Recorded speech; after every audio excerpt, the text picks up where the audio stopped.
ফাল্গুনে নয়, এই খর ক্ষিপ্র বৈশাখী তার জন্ম। এই খ্যাপা বৈশাখীর গৈরিক তিলক দিয়ে সাজানো তার জন্মদিনের ললাট। বৈশাখী প্রকৃতির নতুন জন্ম, আমাদেরও নতুন জন্ম এই বৈশাখে, 25শে বৈশাখে, রবি ঠাকুরের জন্মদিনে। দেখতে হয় না ক্যালেন্ডার, জিজ্ঞেস করতে হয় না তারিখটা কবে। আগে থেকেই বুকের মধ্যে সাড়া ওঠে, 25শে বৈশাখ আসছে, রবি ঠাকুরের জন্মদিন।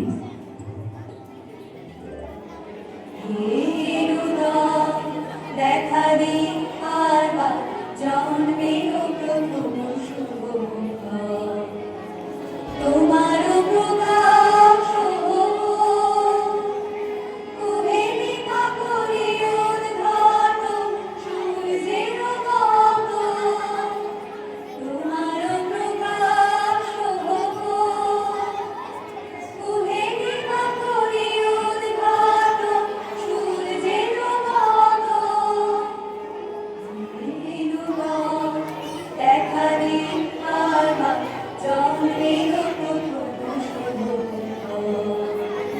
জন্মদিনের পর জন্মদিন ঘুরে এলো, রোজই তার জন্মদিন। 25শে বৈশাখ রোজই, প্রতিদিন প্রতিনিয়তই তার সঙ্গে আমাদের চলাফেরা মেলামেশা। আমাদের হাতের লেখা রবি ঠাকুরের, কথা বলার ভাষা রবি ঠাকুরের, আমাদের প্রেমের চিঠিতে রবি ঠাকুর।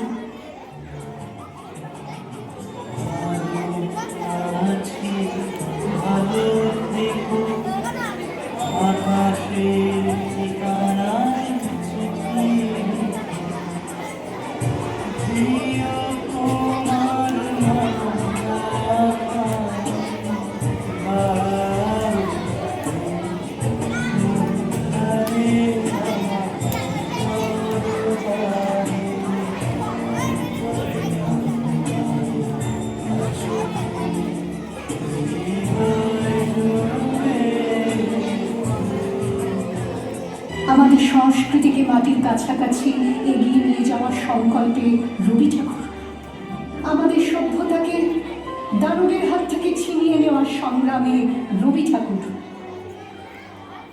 আকাশে, মাটিতে, মনে এত যে বৃষ্টি পড়ে, তার ছন্দ রবি ঠাকুরের।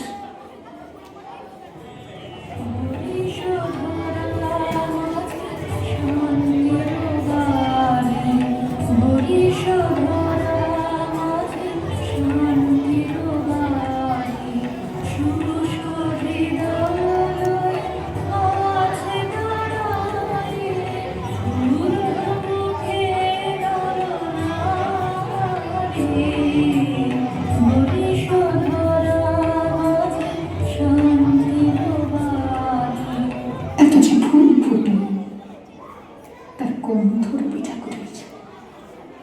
তাই প্রতিদিন তার জন্ম, কোনো দিনই তার মৃত্যু নেই।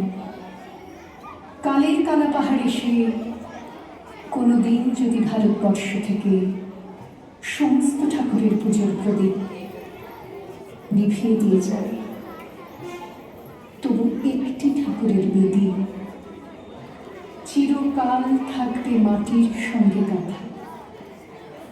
কোন ঠাকুর?